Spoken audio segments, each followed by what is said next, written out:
Hello दोस्त। नमस्कार साथियों, आप कैसे हैं? आप मस्त हो गए, अच्छे हो गए।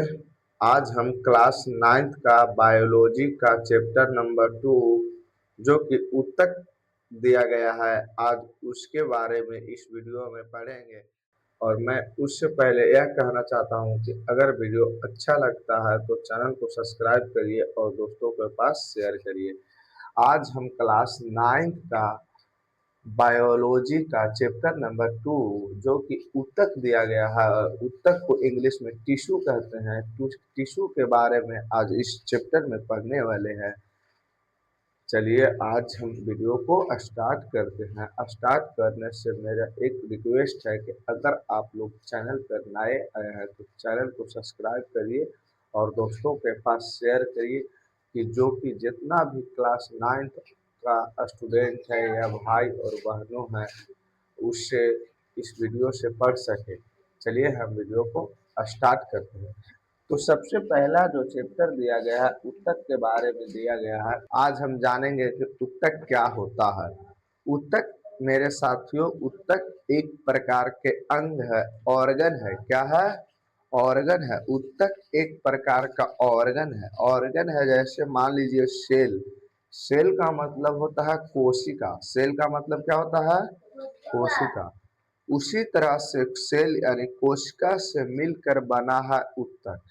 कोशिका से मिलकर के बना है ऊतक और ऊतक से मिलकर के बना है अंग और अंग से मिलकर के बना है अंग तंत्र और अंग तंत्र से मिलकर के बना है जीव। यानी कहे का मेरा यह मकसद है कि अगर कोई बॉडी का निर्माण होता है तो सबसे पहला छोटी छोटी कोशिकाओं का निर्माण होता है। जब छोटी छोटी कोशिका एक मिल जाता है तब एक ऊतक का निर्माण करता है। जब एक ऊतक आपस में मिल जाता है तो एक अंग का निर्माण करता है, अंग का निर्माण करता है। जब अंग मिल जाता है तो एक अंग तंत्र का निर्माण करता है और जब पूरा अंग तंत्र मिल जाता है एक शरीर का निर्माण करता है, एक बॉडी का निर्माण करता है। उसी को हम ऊतक कहते हैं। जैसे समझिए, बोर्ड पर ध्यान दीजिए। ये सेल है। सेल का मतलब क्या होता है? सेल का मतलब कोशिका होता है। सेल का मतलब कोशिका। जब इस कोशिका कोशिका छोटी छोटी कण में दिखाई देता है, यानी माइक्रोस्कोप से कोशिका दिखाई देता है या नहीं? यानी कोशिका सूक्ष्मदर्शी से देखा जाता है। जैसे हम मान लीजिए कि हम नमक और पानी को मिक्स कर रहे हैं, नमक और पानी को मिक्स करते हैं तो पानी के अंदर नमक का सभी कण पेश जाता है, यानी कि घुल जाता है, जिसके कारण से पानी क्या होता है? नमकीन लगने लगता है। लगता ना जी। उसी तरीका से कोशिका जो है, कोशिका को जो छोटी छोटी इकाई संरचनात्मक एवं क्रियात्मक इकाई होता है जो वह एक ऊतक के फॉर्म में आ जाता है, ऊतक में आ जाता है। उसी को कोशिका जब बहुत सारा कोशिका मिल जाता है तो एक ऊतक का निर्माण करता है। क्या का निर्माण करता है जी? ऊतक का निर्माण करता है।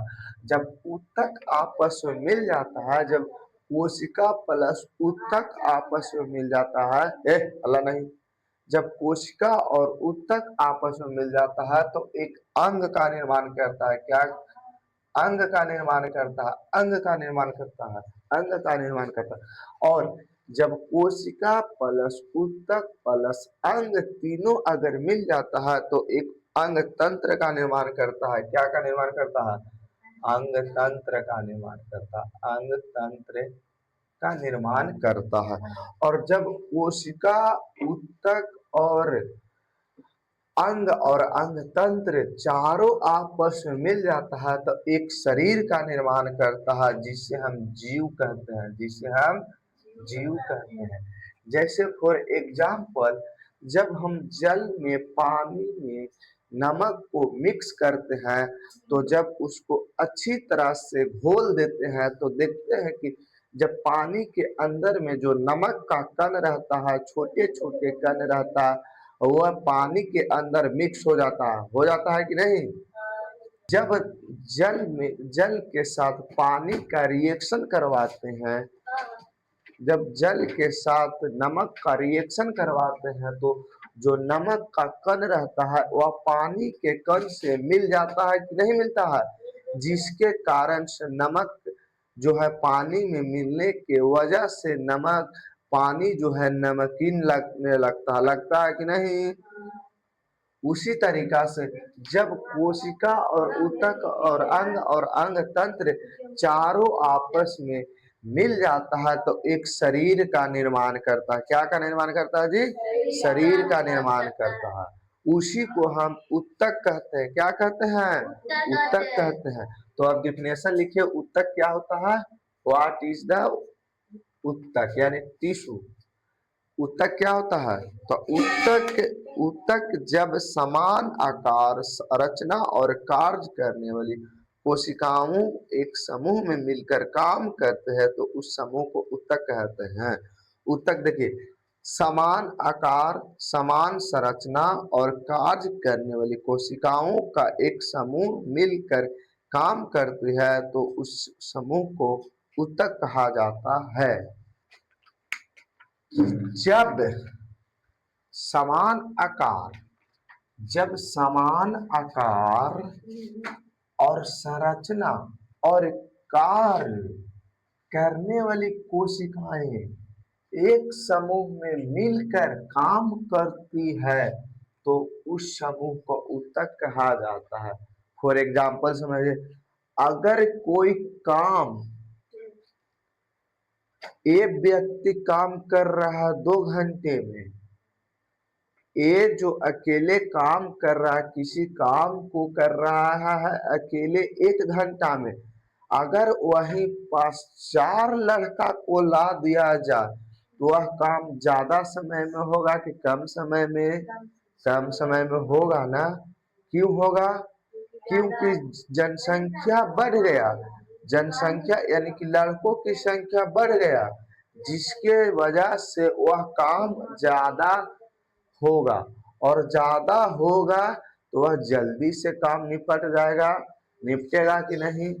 तो उसी तरह से बोला गया है कि जब समान आकार और संरचना और कार्य करने वाली कोशिकाएं एक समूह में मिलकर काम करती है तो उस समूह को ऊतक कहा जाता है। कोई दिक्कत?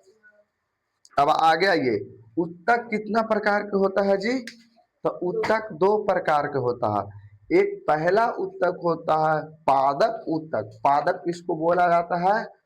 जो प्लांट टिश्यू होते हैं, जो पेड़ पौधे के टिश्यू होते हैं, उसे पादप कोश ऊतक बोला जाता है। और जंतु कोशिका किसको बोला जाता है? जो जीव जंतु होते हैं, एनिमल टिश्यू होते हैं, उसे जंतु कोशिका बोला जाता है। कोई दिक्कत?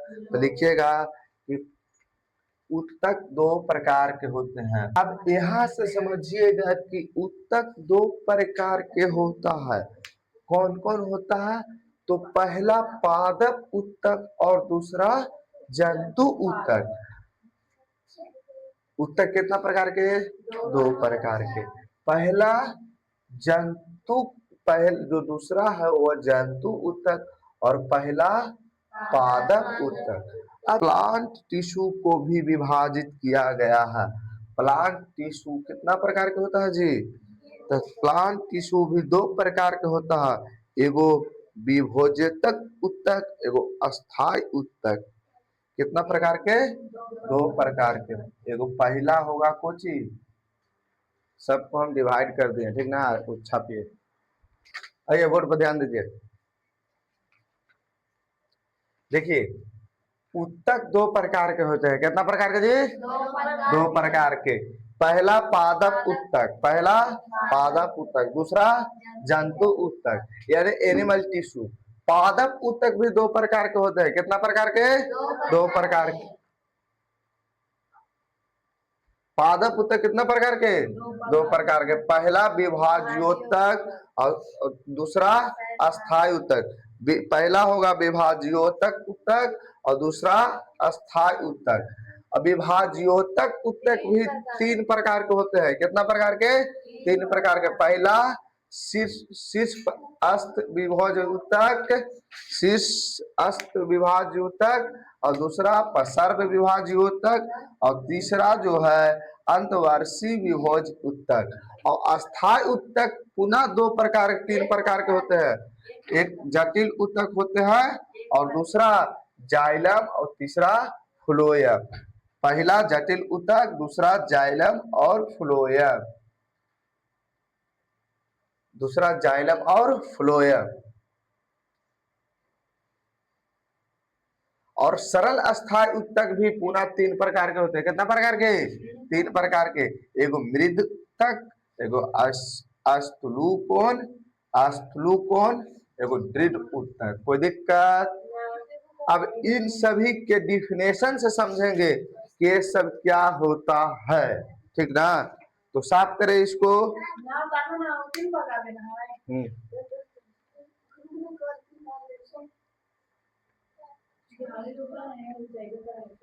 देखिए ध्यान दीजिए, लिखा गया है पॉइंट कि वैसा उत्तर जिसकी कोशिकाएं निरंतर विभाजित होकर, जैसे कोई अगर पौधा को हम काट देते हैं तो क्या फिर उसी प्रकार के पौधा उग जाता है कि नहीं?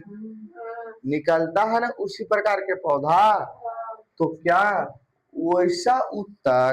वैसा उत्तक जिसकी कोशिकाएं, यानी कि मान लीजिए कि इतना बड़ा एक क्या है,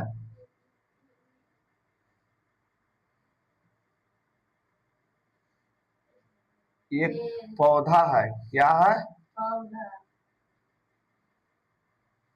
एक पौधा हम बनाए। मान लीजिए कि हम इसको यहां से काट के हटा दिए, इसको क्या कर दिए? काट दिए।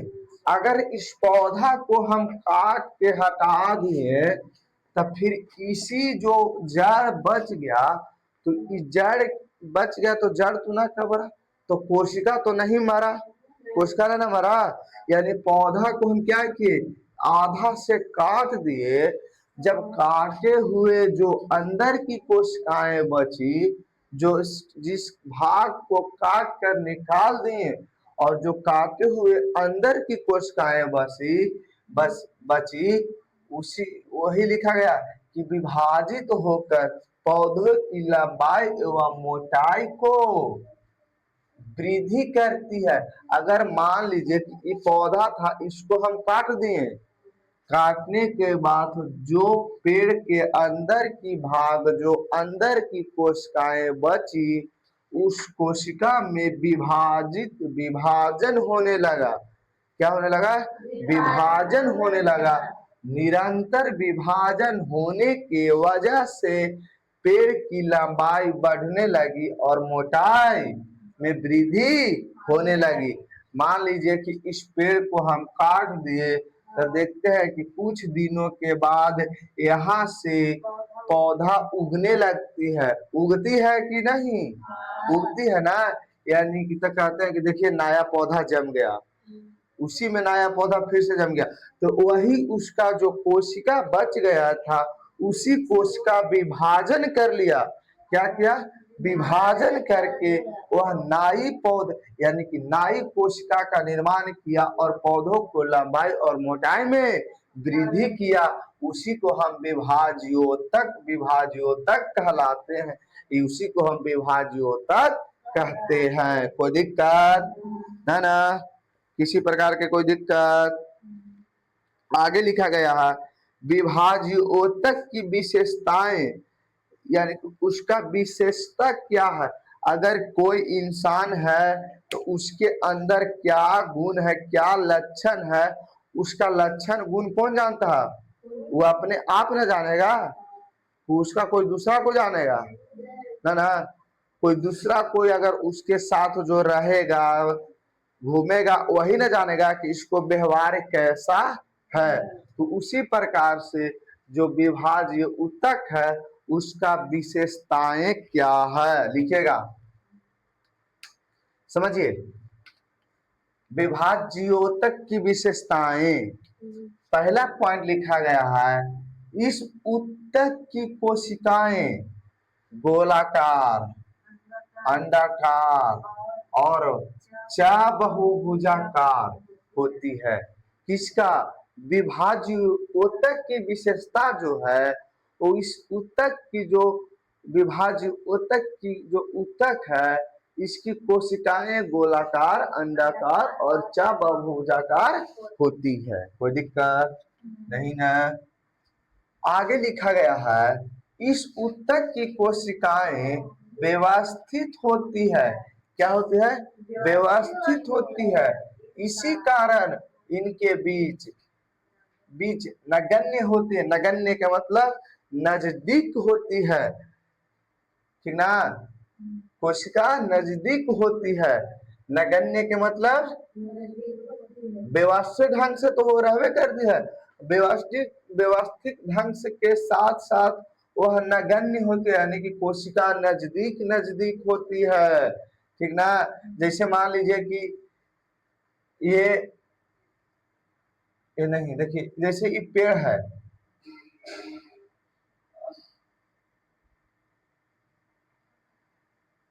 ये पेड़ है, मान लीजिए ये पेड़ है, ठीक? पेड़ के अंदर कोशिका जो रहती है वह व्यवस्थित ढंग से ऐसे ऐसे कोशिका रहती है, व्यवस्थित ढंग से सरियाया हुआ रहती है, ठीक ना? ऐसे ऐसे रहती है। और जो व्यवस्थित ढंग से कोशिका रहती है उसके बीच में नगण्य होते हैं। नगण्य का मतलब नजदीक नजदीक कोशिका होती है, यानी कि इसमें रिक्तियां, यानी कि दूर दूर पर कोशिका, रिक्तियां का मतलब यहाँ कोशिका जैसे तैसे कोशिका। नगण्य का मतलब होता है कि कोशिका नजदीक सटा सटा रहता है, ठीक ना? आगे लिखा गया है प्रत्येक कोशिका में एक केंद्र पाया जाता है। प्रत्येक कोशिका जो है, ये कोशिका है तो कोशिका के अंदर एक केंद्र है या नहीं, इसी को केंद्र कहा जाता है। तो प्रत्येक कोशिका में एक केंद्र पाया जाता है और कोशिका भित्ति सेलुलोज की बनी होती है। जो पेड़ की पादप की कोशिका भित्ति होती है वह सेलुलोज की बनी होती है। किस चीज की जी? सेलुलोज की बनी होती है। पादप की कोशिका भित्ति किस चीज की बनी होती है? सेलुलोज की बनी होती है। वेरी वेरी इंपॉर्टेंट पॉइंट, आपसे पूछ सकता है कि सेलुलोज की कोशिका भित्ति किस में उपस्थित होती है? तो पादप प्लांट में। किसमें? पादप प्लांट में। अगर ऐसे भी पूछ सकते हैं, क्वेश्चन पूछ सकता है कि बताइए कि कोशिका भित्ति किस चीज की बनी होती है? तो सेलुलोज की बनी होती है, ठीक ना? आगे पॉइंट लिखा गया है इस ऊतक की कोशिकाएं, इस ऊतक की कोशिकाएं में रिक्तिका नहीं होती है। रिक्तिका कहने का मतलब कि वहां खाली स्थान नहीं होती है। वह कोशिका एक दूसरे से नगण्य होती है, यानी एक दूसरे से अटैच रहती है, यानी कि सटे हुए रहती है, हटा हुआ नहीं होती है। उसी को हम क्या कहते हैं? रिक्तिका नहीं होती है। अगला पॉइंट लिखा गया है इस ऊतक की कोशिकाओं में भरा जीव द्रव बहुत गाढ़ा होता है, यानी कि जो कोशिका है, पादप कोशिका है, उसमें जो जीव द्रव भरा हुआ रहता है उसका बहुत गाढ़ा लचीला रहता है, यानी बहुत गाढ़ा होता है, ठीक ना? समझ में आ गया? आगे बढ़े, आगे बढ़े। बोर्ड पर ध्यान दीजिए। देखिए हम विभाज्योतक का प्रकार, विभाज्योतक कितना प्रकार के? दो प्रकार के। कितना प्रकार के जी? दो प्रकार के। पहला स्थिति के आधार पर और बी उत्पत्ति के आधार पर। स्थिति के आधार पर तीन प्रकार के और उत्पत्ति के आधार पर दो प्रकार के। स्थिति के आधार पर तीन प्रकार के। पहला शीर्ष अस्त विभाज्योतक, शीर्ष अस्त विभाज्योतक, और दूसरा पसर विभाज्योतक, अंतवर्षी विभाज्योतक। और उत्पत्ति के आधार पर दो गो, पहला प्राथमिक विभाज्योतक और दूसरा द्वितीय विभाज्योतक। यही ना जी? पहला लिखा गया है शीर्ष विभाज शीर्ष अस्त विभाज्योतक। यह विभाज्योतक जड़ और तना के शीर्ष भाग पर स्थित होते हैं और पौधे की लंबाई बढ़ाता है। आइए पेड़ से समझते हैं, पौधे से। ये क्या चीज का फिगर है? पौधे का फिगर है। क्या चीज का? पौधा का फिगर है। ठीक, चित्र पौधा के बनाया है, ठीक ना। आइए देखिए, यह पौधा का ऊपरी भाग है कि नहीं? यानी शीर्ष का भाग, ऊपरी भाग ये है। ये बीच वाला है जो अंतवर्षी भाग है, अंतवर्षी विभाज्योतक है, और जड़ जो है पसर विभाज्योतक है। तो शीर्ष भाग क्या बोल रहा है कि जड़ और तना के शीर्ष, तो जड़ से लेकर के ऊपर तक, तो ऊपर में तना है और जड़ कहाँ है? नीचे। यानी कि ऊपर से जड़ तक के जो बीच का भाग है, जो इस चीज में बीच में जो रहता है, उसी को शीर्ष विभाज्योतक, शीर्ष अस्त विभाज्योतक कहा जाता है। और यह जो विशिष्ट विभाज्योतक है, यह पौधे की लंबाई को बढ़ाता है। यानी कि पौधा के लंबाई को क्या करता है? बढ़ाता है। आगे लिखा गया है पसर्व विभाज्योतक या कैम्बियम तने और जड़ की परिधियों में स्थित होता है। आइए फिगर से समझते हैं क्या चीज लिखा गया है? पसर्व विभाज्योतक। पसर्व विभाज्योतक ये जड़ है। जड़ कहाँ रहता है? मिट्टी के अंदर में रहता है या नहीं? हाँ या नहीं? समझिए कि जड़ मिट्टी के अंदर है, मिट्टी के अंदर में है, तो यह पसर्व विभाज्योतक लिखा गया है कि तने और जड़, तो तना ये है और जड़ ये है। जड़ की परिधि, तो परिधि यही ना है। परिधि किसको बोला जाता है?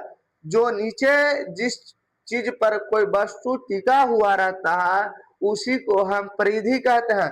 तब किस चीज पर टिका हुआ है? जड़ पर टिका हुआ है, इसी को हम परिधि कहते हैं। तो इसी को पसर्व भाग कहा जाता है। पसर्व विभाज्योतक तक कहा जाता है। आगे पॉइंट लिखा गया अंतवर्षी विभाज्योतक। अंतवर्षी विभाज्योतक पत्तियों के आधार या, इधर ध्यान दीजिए ना जी, पत्तियों के आधार या टहनियों के पसर्व के दोनों ओर स्थित होते हैं और यह इन भागों के वृद्धि में मदद करता है। आगे देखिए अंतर्वार्षी विभाज्योतक है। देखिए तो ये डाल के, पेड़ के डाल है, ये दोनों को क्या बोलते हैं?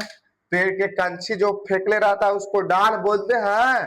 तो डाल पेड़ का परिधि से जुड़ा हुआ रहता है कि नहीं? तो पेड़ के परिधि से जुड़ा हुआ है, तो डाल के जो बीच में जो गैपिंग रहता है, मान लीजिए कि पेड़ के डाल है, ध्यान दीजिए, ये पेड़ है, ठीक। ये पेड़ के जो बिचली भाग है, इसके किनारे से न रहता है कोई डाल बिकता है कि बीच में से बिकता है? किनारे से न बिकता है। तो जो बीच वाला भाग रहता है, जो डालवा है, इसी को हम अंतवर्षी विभाज्योतक कहते हैं। और यह जो है वृद्धि में मदद करता है, पेड़ को वृद्धि में मदद करता है। कोई दिक्कत? तो आज के वीडियो यहाँ पर समाप्त करते हैं। नेक्स्ट क्लास में इससे आगे पढ़ेंगे। हेलो दोस्त, अगर वीडियो अच्छा लगा तो चैनल को सब्सक्राइब करें और दोस्तों के पास शेयर करें। आज का वीडियो समाप्त करते हैं पास। इससे नेक्स्ट वीडियो में इससे आगे पढ़ेंगे। अगर वीडियो अच्छा लगा तो लाइक करिए और सब्सक्राइब करिए। जय हिंद, जय भारत।